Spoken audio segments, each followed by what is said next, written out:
welcome back to my channel. If you are new here, I am Kat or Catherine, and today we are going to do my favorite 80s horror movies. Going through the list, let's see. There are a bunch, not as many as I love in the 90s. I feel like 90s, like early 2000s, that was my jam. But in the 80s, there were some prime epic material for us to go over today. So number one on my list is Nightmare on Elm Street, the original Nightmare on Elm Street, the first one. Several Midwestern teenagers fall prey to Freddy Krueger, a disfigured midnight mangler who preys on teenagers in their dreams, which in turn kills them in reality. This one is a comfort zone movie for me. Like, I find it very comforting. That sounds crazy to say, that you just get really comforted, like a lullaby, to listening to people like being massacred and mangled and maimed and stuff.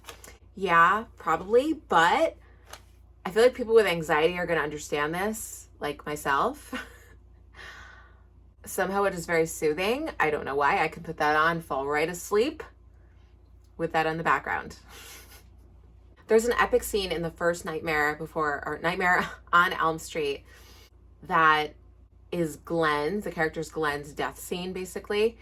And there's no CGI, which I love. I'm not a huge fan of CGI. I love like the concept of using like props and sets and real life things, including like FX makeup and intense like bloody gore. If you're gonna use it, like do it up.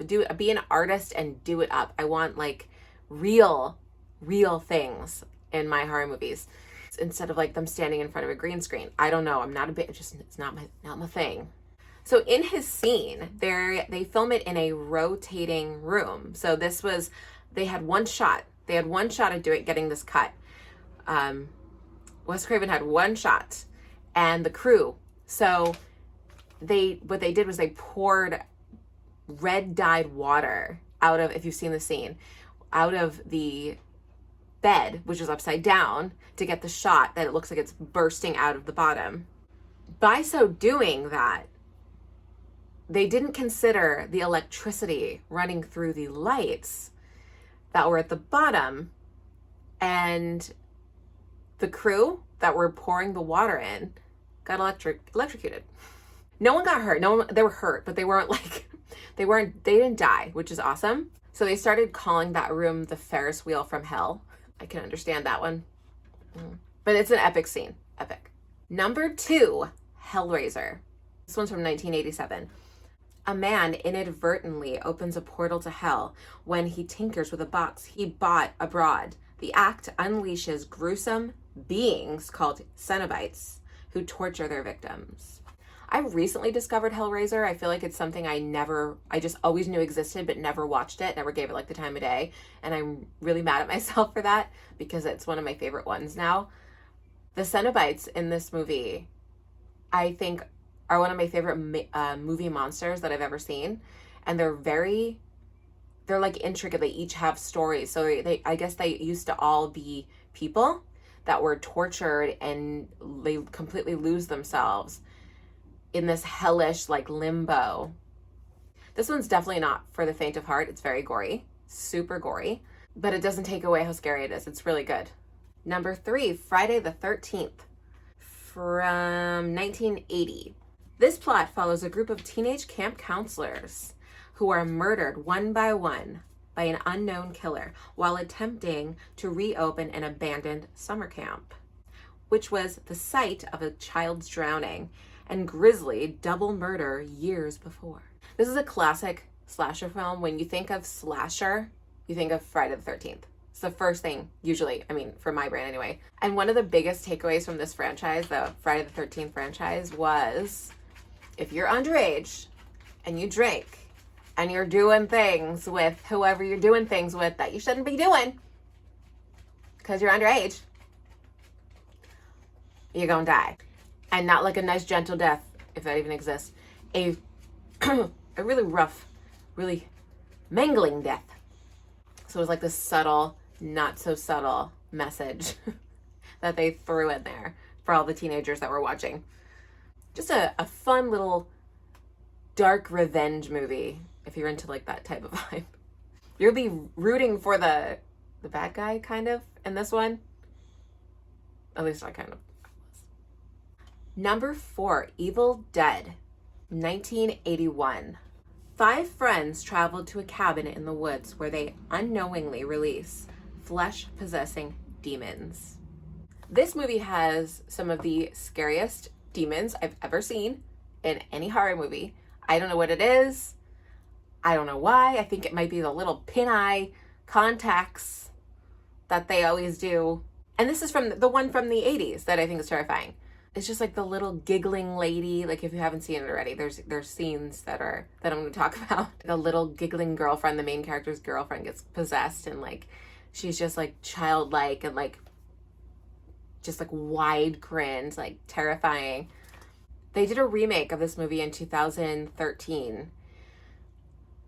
And yes, it was scary. It was. But it was the kind of movie that I feel like if I were home when I saw it in theaters, which I did, I would have fast forwarded through a lot of these scenes because they're a little too gory for me. Like, I don't think I like that much gore. I think they must have used like 10,000 gallons of fake blood for that movie, because we're talking a lot. We're a lot of severing of hands, which was in the first one. But they kind of like, I don't know. Today's horror is more of like a gore fest. They show you everything, and I don't know. It's a little too much for my taste. That's just me. The 80s version just has my heart. Number 5, The Witches of Eastwick, 1987.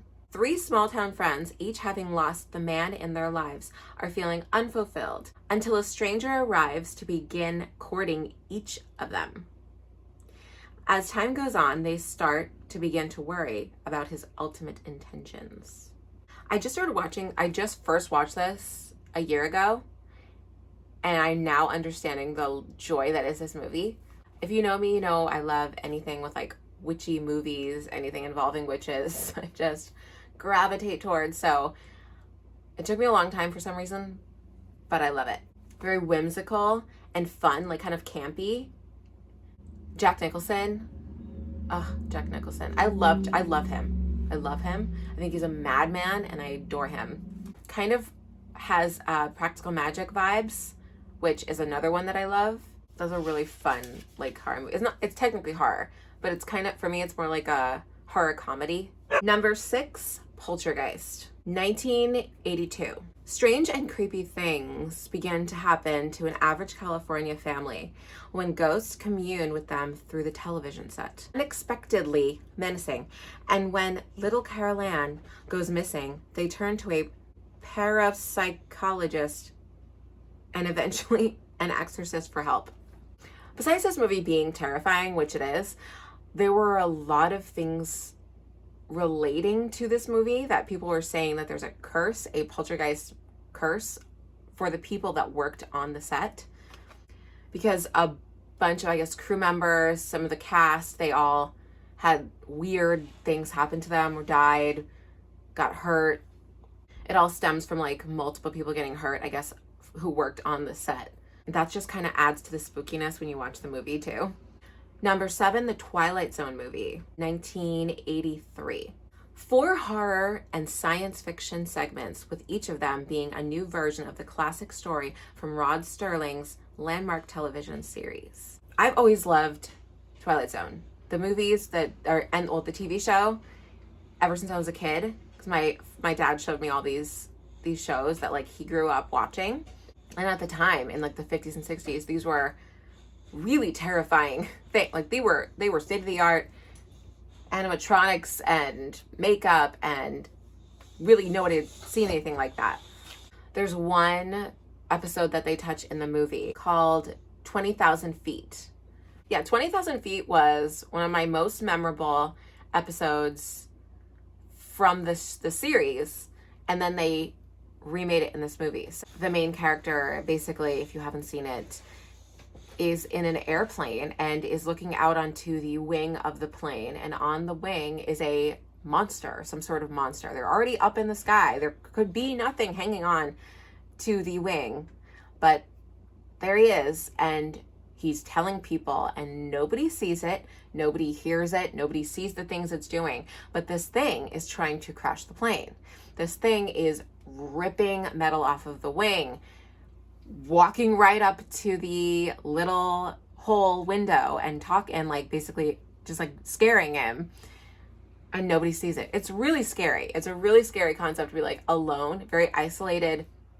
Nobody believes you. Scary. So the Twilight Zone movie takes that and does their own version of it. Very scary.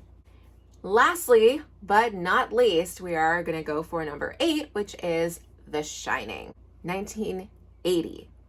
A family heads to an isolated hotel for the winter where a sinister presence influences the father into violence, while his psychic son sees horrific foreboding both past and future.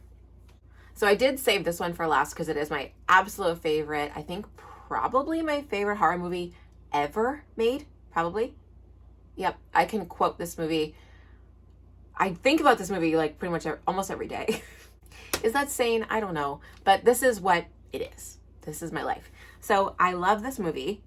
I feel like Jack Nicholson was the most perfect person that they could have gotten for this role of Jack Torrance. I can't really think of anybody else that would be better. He's just kind of already like a maniac. I think like as a person, he's just like this.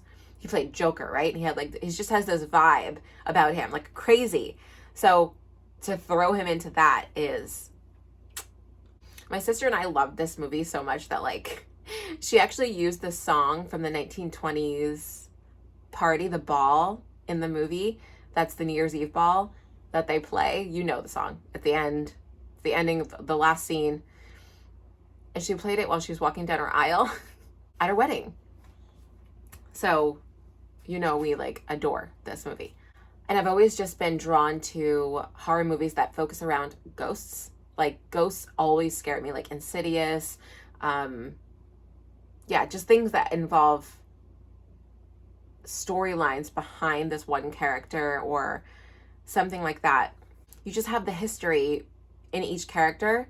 And I love when they go in depth to like ghost stories and each character's backstory. I love all of that. If you have any movies where they do that, please let me know.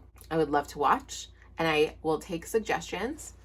Yeah, so the ghosts in this one are really scary because they're from like the 1920s, and it's just, they just exist there. Like they look the same. They're on like a loop or something. They keep doing the same thing since that time when they all died.